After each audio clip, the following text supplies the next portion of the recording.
Oke, assalamualaikum warahmatullahi wabarakatuh. Jumpa lagi di sini bersama saya di channel Agi Pandawa ya.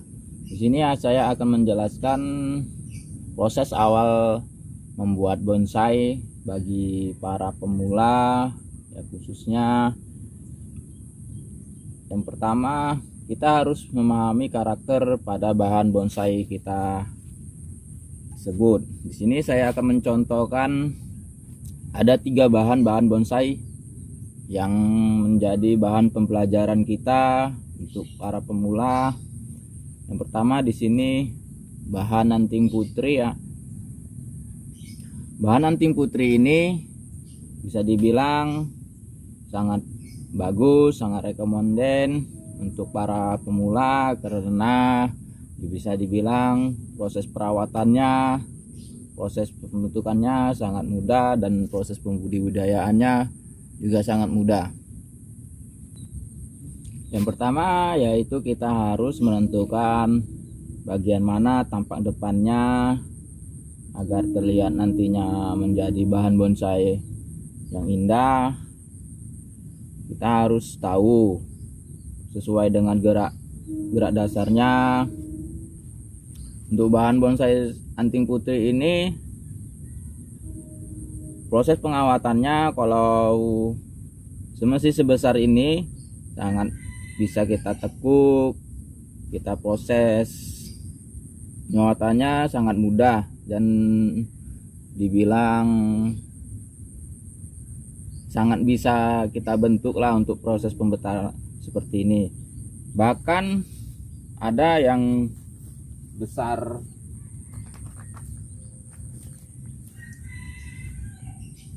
sebesar ini, bahkan ada yang sebesar ini saya tekuk seperti ini masih sangat bisa, karena ya bisa dibilang sangat mudah proses penekukannya, tetapi kita harus hati-hati ya sehingga tidak patah nantinya. Dengan proses sabar akan menghasilkan sebuah karya yang indah. Berbeda dengan bahan bonsai sancang seperti ini. Bahan sancang sendiri kalau seperti bahan anting putri tadi sebesar tadi, kalau kita tekuk ekstrim seperti ini itu tidak bisa, karena bahan sancang ini bisa dibilang sangat mudah patah. Jadi kita harus proses pengawatannya harus pas sesuai bentuk batangnya. Kalau kita ingin tekuk, kalau terlambat sedikit ya akan beresiko patah seperti ini. Saya proses tekuk ekstrim seperti ini, melungkar. Saya proses sendiri ya masih sebesar ini, jadi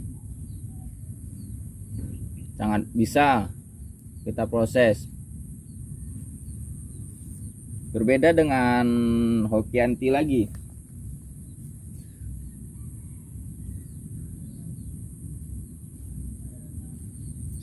Kalau Hokianti sebesar ini, dapat teman lihat sebesar ini, dibandingkan dengan anting putri tadi sama besarnya, tetapi Hokianti tidak, sangat sulit kita tekuk ekstrim seperti bahan anting putri tersebut. Kenapa? Karena Hokianti juga pun sangat susah untuk menekuk ekstrim seperti ini, karena dia karakternya batangnya keras dan mudah patah kalau sudah sebesar ini. Ya paling kita hanya bisa sebesar ini kalau ingin menekuk ekstrimnya. Nah, seperti ini. Ini saya tekuk ekstrim bagian sini.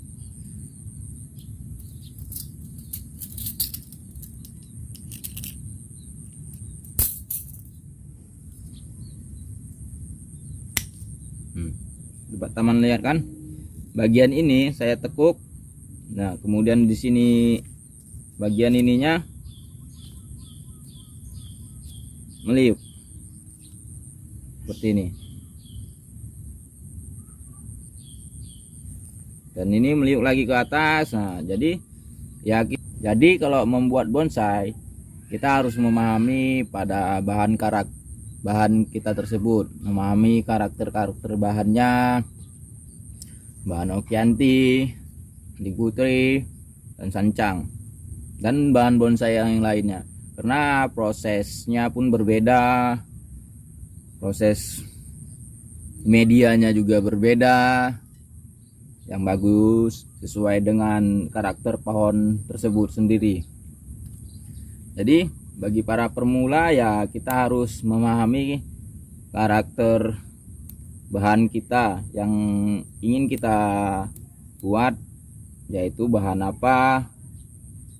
Jadi kita harus memahaminya, jadi kita tahu proses pembentukannya seperti apa nantinya. Kalau Anting Putri dia bisa disetek, nah, seperti ini teman.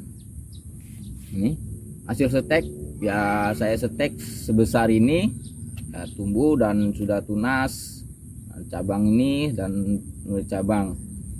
Dan proses pembudidayaannya pun juga sangat mudah, bisa budaya dengan setek ataupun semai biji dan dicangkok.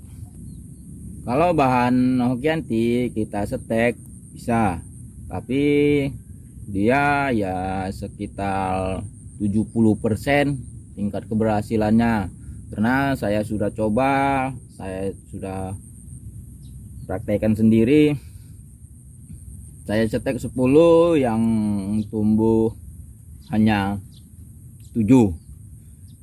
Jadi ya sangat mudah juga bisa dibilang setek, proses setek, tetapi dengan harus media yang pas. Kalau dengan setek bahan Okianti, media yang harus kita pakai yaitu benar-benar subur, poros, gembur, dan tidak mengendap air ya. Jadi pada batang bawahnya tadi tersebut tidak busuk. Berbeda dengan Anting Putri. Anting Putri bisa dibilang 90% saya bilang proses kalau kita hasil dengan setek ya. Berbeda dengan bahan bonsai Sancang. Kalau Sancang saya bilang 100% tingkat keberhasilannya. Kenapa?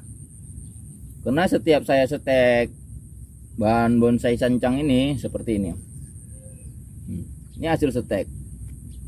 Ini setek, dan teman sahabat lihat ini kecil ini juga saya setek, cuma saya tancapkan saja ya, tumbuh subur seperti ini.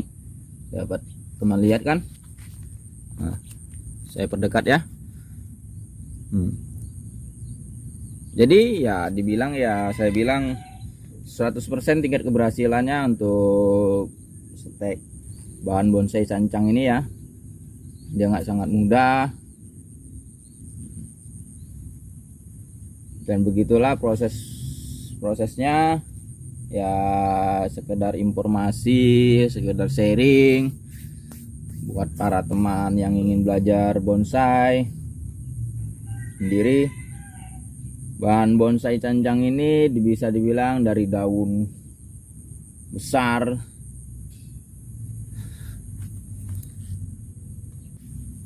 bahan bonsai Sancang sendiri dari daun seperti ini, sebesar ini, kalau dia benar-benar subur dari belum proses pengawatan, proses pruning, dia daunnya seperti ini, sebesar ini, tetapi bisa mengecil seperti ini. Seperti ini teman, dapat teman lihat kan, ya sangat kecil berbeda jauh sekali kan.